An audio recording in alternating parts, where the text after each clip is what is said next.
દાહોદ શહેરમાં રખડતા ઢોરોનો ત્રાસ આજનો નવો નથી। છેલ્લા ઘણા સમયથી એકલા દાહોદ જ નહીં પરંતુ ગુજરાતના ઘણા ખરા શહેરોમાં પણ આ પરિસ્થિતિ યથાવત છે। પરંતુ આજે વાત કરવી છે દાહોદની, કારણ કે થોડા દિવસ અગાઉ એક રખડતા ઢોરના અડફેટે એક વોરા સમાજના વૃદ્ધનું મોત થયું હતું, જેને લઈને વોરા સમાજમાં ભારે આક્રોશની સાથે ઘેરા શોકની લાગણી હતી।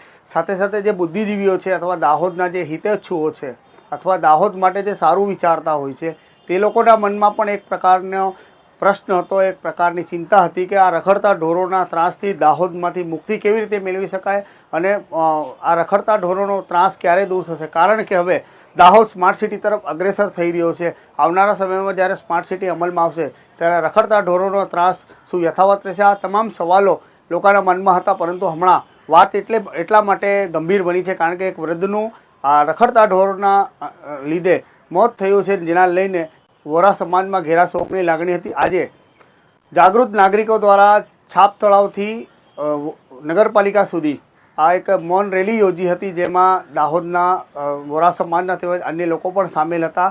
આ રેલીને કોંગ્રેસે પણ સમર્થન આપ્યું હતું। સૌથી પહેલાં નગરપાલિકા ખાતે પહોંચ્યા હતા અને ત્યાં ચીફ ઓફિસર સમક્ષ તેઓએ પોતાની વેદના ઠાલવી હતી, રજૂઆત કરી હતી કે આ રખડતા ઢોરોના ત્રાસથી દાહોદવાસીઓને ક્યારે મુક્તિ થશે અને આ રખડતા ઢોરોના ત્રાસથી મુક્તિ મેળવવા માટે શું કરી શકાય, તેવા ઘણા બધા સવાલો વોરા સમાજમાં હતા। સૌપ્રથમ વોરા સમાજમાંથી જે લોકોએ રજૂઆતો કરી હતી, શું કહેવું હતું તેમના મીડિયા સમક્ષ જોઈશું આ રિપોર્ટમાં।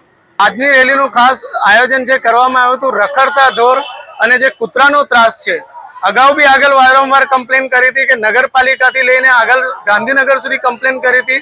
આ તો હવે શું થયું કે પહેલા તો લોકો કઈ કહેતા નતા, પણ હવે મોત થવાનું ચાલુ થઈ ગયું, લોકો મરી રહ્યા છે રખડતા ઢોરના હિસાબે અને કૂતરાના હિસાબે। નગરપાલિકામાં બી આ વસ્તુ ખબર છે, ગ્રાન્ટ આવે છે, બધું ખબર છે, તો એનું કઈ બાજુ એ થાય છે, તો એનું કોઈ સોલ્યુશન કાયમ માટે આવવું જોઈએ ને। અમે એના માટે સોલ્યુશન લાવવા માટે અમે એ બાજુ નગરપાલિકાના અંદર આવેદન પત્ર ચીફ ઓફિસરને આપ્યું અને એને અમારે આશા છે કે હવે આ વસ્તુ થાય ના, નગરપાલિકાથી સાથ સહકાર અમારે જોઈએ। મારું નામ મઝરભાઈ છે।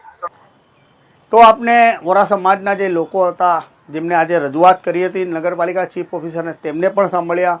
ત્યારબાદ આ ઉપરોક્ત સંગઠન જે જાગૃત નાગરિકો હતા તેઓએ પ્રાંત અધિકારી, મામલતદાર અને સંલગ્ન વિભાગના અધિકારીઓને આવેદન આપ્યું હતું અને આ મામલે રજૂઆત કરી હતી કે હવે રખડતા ઢોરના ત્રાસમાંથી ખાસ કરીને જે ગૌવંશ છે અને સાથે સાથે જે રખડતા કૂતરાઓ છે જેના લીધે અવારનવાર વાહન ચાલકો મુશ્કેલીમાં મુકાય છે, અકસ્માત સર્જાય છે। જેવી રીતે હમણાં થોડાક દિવસ પહેલાં પણ આ અકસ્માત સર્જાયું હતું, જેને લઈને પરિવારજનોમાં પણ એક આપ તૂટી ગયું કારણ કે એમના વૃદ્ધ એક પરિવારના મોભી એમને ગુમાવી દીધો હતો। આ મામલે દાહોદ લાઈવની ટીમે જ્યારે નગરપાલિકા ચીફ ઓફિસરનો સંપર્ક કર્યો, તેમને શું કીધું જોઈશું આ રિપોર્ટમાં। જી સર, આજે વોરા સમાજના લોકો અહીંયા રજૂઆત કરવા હતા, શું રજૂઆત હતી અને શું? વોરા સમાજ તરફથી રજૂઆત હતી કે જે નગરપાલિકા વિસ્તારની અંદર રખડતા ઢોરો અને રખડતા જે કૂતરા ફરી રહ્યા છે એમના નિકાલ અને યોગ્ય એમની જાળવણી સારી રજૂઆત કરવા આવી।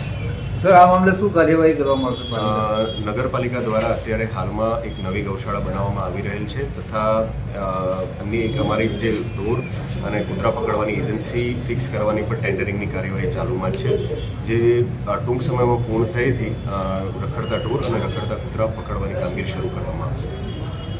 તો દર્શકો, આપણે નગરપાલિકા ચીફ ઓફિસરને પણ સાંભળ્યા, રજૂઆતકર્તાઓને પણ સાંભળ્યા। નગરપાલિકાની દ્રષ્ટિએ આવનારા સમયમાં ટેન્ડરિંગ કરીને આ દાહોદ શહેરમાંથી રખડતા ઢોરોને મુક્ત કરાવવા માટેની ટેન્ડરિંગ પ્રક્રિયા થઈ ગઈ છે।